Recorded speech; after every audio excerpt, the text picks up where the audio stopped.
nasci em Floriano, no Piauí, mas com 3 anos de idade eu fui para São Luís. Nós éramos 7 irmãos e a minha mãe tinha uma preocupação muito grande em dar educação condizente com os filhos.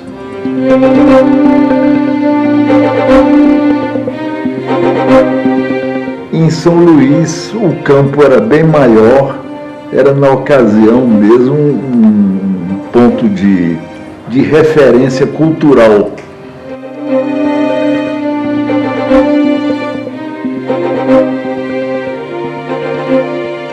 E eu entrei então no curso primário, lá já em São Luís, e fiz o curso complementar, o ginásio complementar de engenharia. Porque, como eu gostava muito de matemática e física, eu tive a ilusão, porque o tempo depois mostra que a pessoa se engana nas perspectivas iniciais, eu pensei que a minha carreira devesse ser a engenharia. E vim para o Rio para fazer o exame de engenharia na Politécnica. E exatamente quando estava me preparando para fazer o exame, fui convocado no tempo da guerra. E quando estava para terminar o período, a guerra estava terminando, eu resolvi fazer um concurso para o serviço público e fui nomeado e fiquei lá um período de tempo até 1964, com a Revolução. E nesta ocasião criou-se a Justiça Federal de primeiro grau. E eu fui nomeado, então, juiz federal titular da 5ª Vara Federal no Rio de Janeiro. Então, fui um dos primeiros juízes federais. O presidente Geisel era o presidente na época e me nomeou para o Tribunal Federal de Recursos. Isso em 1977. E permaneci, então, no Tribunal Federal de Recursos, até que no governo do presidente Figueiredo, eu até realmente, pode parecer que não é verdade, eu nem sei como meu nome começou a ser considerado para o Supremo Tribunal Federal. E, para surpresa minha, fui chamado pelo ministro Leitão de Abreu, que então, em nome do presidente Figueiredo, me convidou para o Supremo Tribunal Federal. Muito sensibilizado, naturalmente, eu aceitei e fui nomeado, então, para o Supremo Tribunal Federal, onde permaneci até me aposentar, por implemento de idade. A minha passagem no Superior Eleitoral foi um período de muita responsabilidade e de muito trabalho.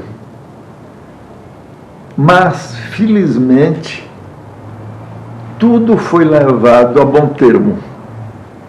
O ambiente de trabalho lá do tribunal sempre foi excelente, sempre foi muito bom. E isso proporcionava uma eficiência muito grande nos trabalhos, porque essa harmonia completa, esse entendimento que havia muito grande, isso, logicamente, influía na produção de todos. De forma que foi esse período que eu estive lá, e o período que se seguiram foram realmente muito bons, muito tranquilos e muito eficientes. O cadastramento eleitoral foi uma verdadeira revolução na época, evitando a duplicidade de votação, votações fraudadas. O cadastramento fez com que isso fosse evitado. E agora essas novas fórmulas que estão surgindo, isso dificultará ainda mais, muito mais, que haja realmente a possibilidade de fraude nas eleições. A questão dos partidos, há duas posições. Uma, o entendimento é que deve haver um número restrito de partidos para que se evite uma pulverização de partidos que não representam, na verdade, uma corrente política. Querem se constituir muitas vezes com objetivos secundários. Uns não, são idealistas, acham que realmente aquela ideia nova que possui deve ser implementada. Outros entendem que há uma dificuldade muito grande em que muitos partidos consigam apresentar ideários realmente diferentes. E então acabam, no fim, muitos nos programas partidários se confundindo a programação de um com o programa partidário de outro, principalmente em determinados pontos essenciais. A proliferação de partidos políticos sem que realmente tenha uma significação política precisa, exata, com significação, acaba, no fim, desvirtuando a própria finalidade partidária, porque se criam aqueles partidos e depois eles servem de escada para outros, apenas de elementos auxiliares para a ascensão de outros, inclusive com utilização da propaganda, do tempo destinado à propaganda eleitoral. De forma que eu, pessoalmente, acho que o número excessivo de partidos é prejudicial. O campo político e as variedades enormes que há nas necessidades de natureza política e social num país exige que haja também uma pluralidade partidária para que possa atender a estes anseios da sociedade. De outra parte, o excesso, e como aliás tudo na vida é assim, o excesso tem a sua parte negativa por não representarem realmente aquele ideário que deveria, na verdade, ser o objetivo principal para a criação do partido. Os limites devem ser os limites da normalidade, do bom senso, e daqueles que realmente representem a necessidade para uma sadia vida política do país, e não com o objetivo de apenas formar partido com interesses muitas vezes secundários. O desenvolvimento do eleitorado no Brasil e a preocupação que está se tendo aqui, mais do que em muitos países adiantados, em que se procure realmente apurar a vontade do eleitor, a meu ver, exige que haja um setor da justiça voltado especificamente para as eleições. O resultado de eleições é de uma importância transcendente. Isso, dependendo dos nossos dirigentes, o Brasil vai para como qualquer país, segue um rumo ou segue outro, podendo um ser muito bom e outro ser um verdadeiro desastre. Nesse ponto, nós estamos muito adiantados, porque estamos cada vez mais tomando providências no sentido de que a verdade eleitoral seja uma realidade. A importância da justiça eleitoral para mim, eu acho que é a mesma importância de todo cidadão consciente, responsável, tem. É de procurar escolher os melhores nomes para os órgãos diretivos do Estado, seja na administração direta, seja na parte estritamente política, Câmara, Senado e câmaras. De forma que todo cidadão tem necessariamente de sentir-se responsável pelo destino do seu país. E a sua contribuição se representa e só se representa pelo seu voto. Então, eu acredito fundamental para todo cidadão poder exercer o direito de voto. Eu acho que o voto deve ser obrigatório.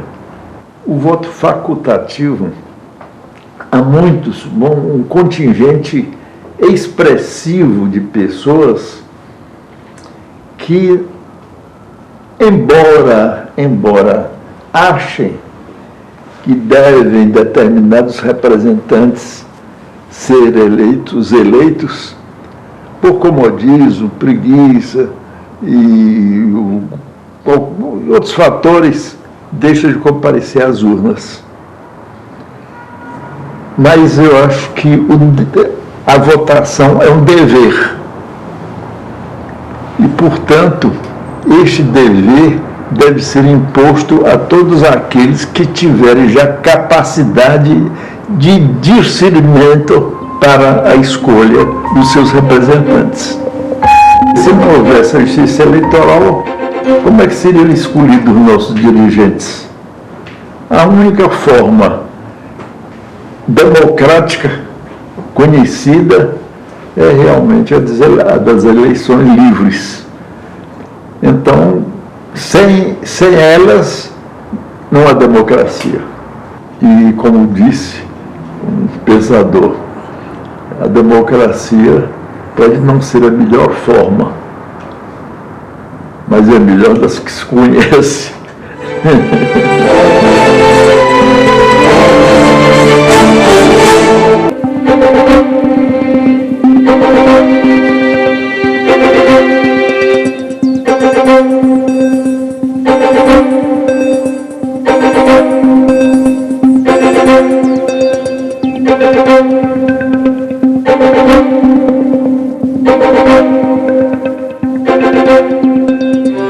O eleitor de hoje, que tem a maior facilidade para se registrar sua inscrição, para votar no dia do pleito, talvez não imagine o que era a dificuldade existente anos atrás. E se isso ocorreu, se deveu muito à atuação dos presidentes do Tribunal Superior Eleitoral, dentre os quais Vossa Excelência foi um dos mais dedicados. Um dos grandes problemas que sempre houve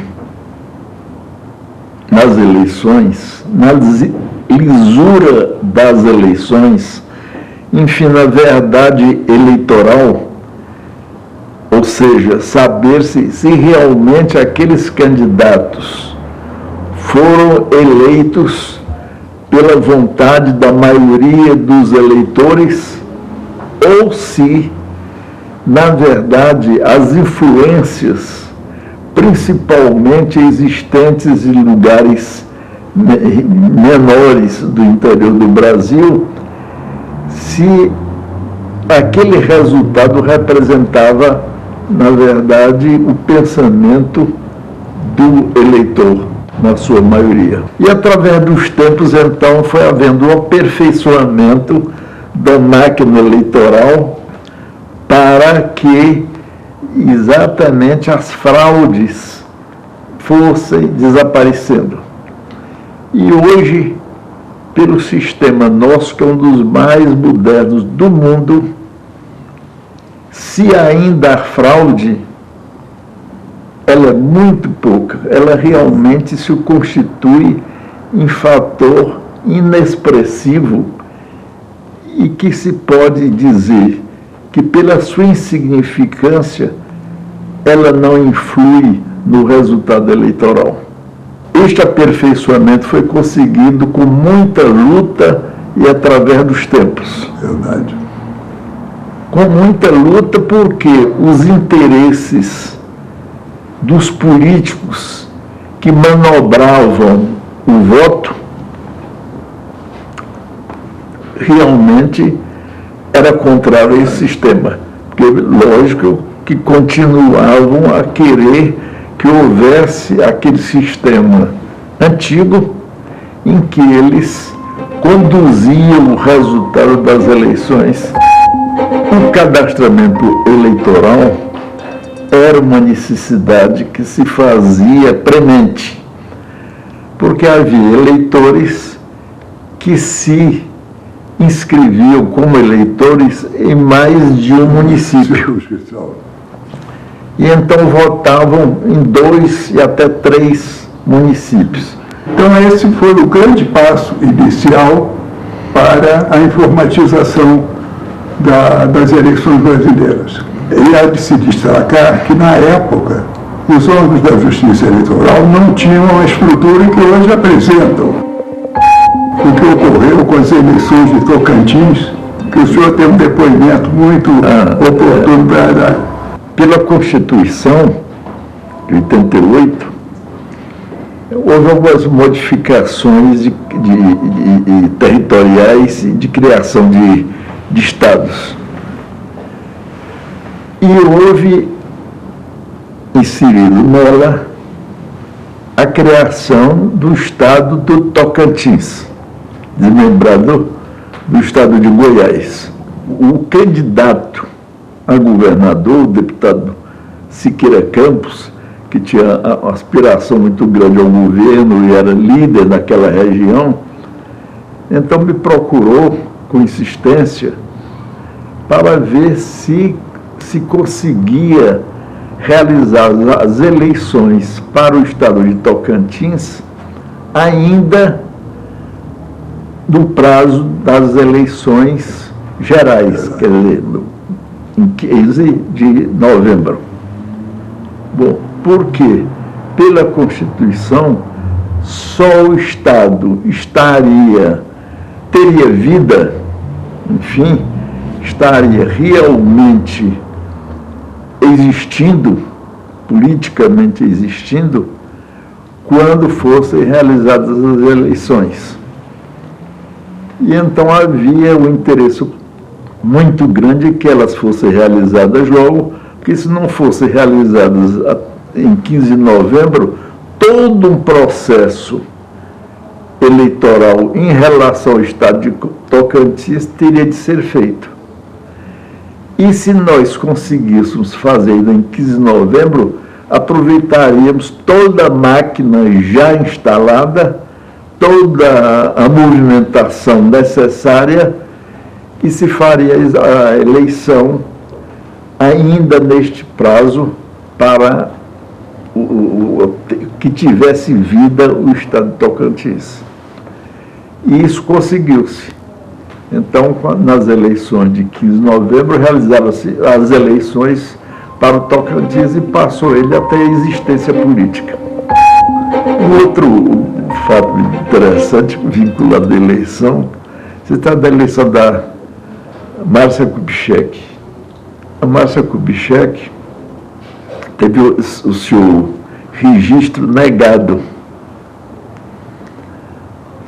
como candidata a deputada por Brasília, por falta do domicílio eleitoral. Eu fui o relator. examinando o processo e extremamente pesaroso, entendi que a Márcia Kubitschek não tinha o domicílio eleitoral em Brasília. E nesse entendimento fui acompanhado pelo ministro Otávio Galotti, do Supremo Tribunal Federal. Mas a maioria interpretou de uma maneira diferente e considerou que ela possuía o domicílio eleitoral em Brasília. Isso me tornou, e o Galotti, muito felizes, porque achamos que, embora a lei estritamente examinada não permitisse o registro por falta de domicílio, nós consideramos uma tremenda injustiça a Márcia Kubitschek, que era filha do criador de Brasília, não pudesse se candidatar.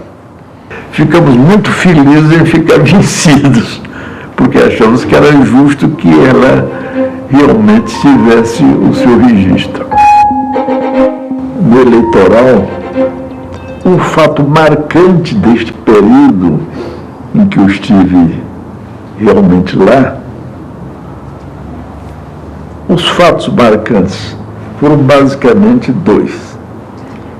O primeiro foi com a realização das eleições de 15 de novembro, com aquelas ações ou liberalidades, que houve uma coisa e outra, instituídas pela Constituição de 88, e que deu realmente um trabalho enorme, exigindo que no tribunal se ficasse até pela alta madrugada para poder dar conta dos prazos. Porque fazia-se meia-noite uma interrupção para que lesse o acórdão, porque já daí, desta data, começariam a correr os prazos de recursos. E o número era enorme, foram 2.000, se não me engano, 2.100 e poucos, 2.110, assim. E o segundo foi exatamente sobre a presidência, basicamente do ministro Neri, e que continuamos depois que ele saiu, foi estabelecer o serviço de informática.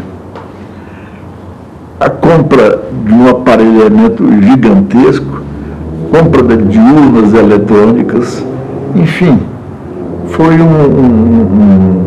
uma preparação dificultosa, dispendiosa e, mais do que isso, perigosa, porque todos nós estávamos receosos de que o cadastramento eleitoral não pudesse ser feito a tempo para as eleições de 15 de novembro. Diga-se de passagem, presidente, que na época telefone celular não existia.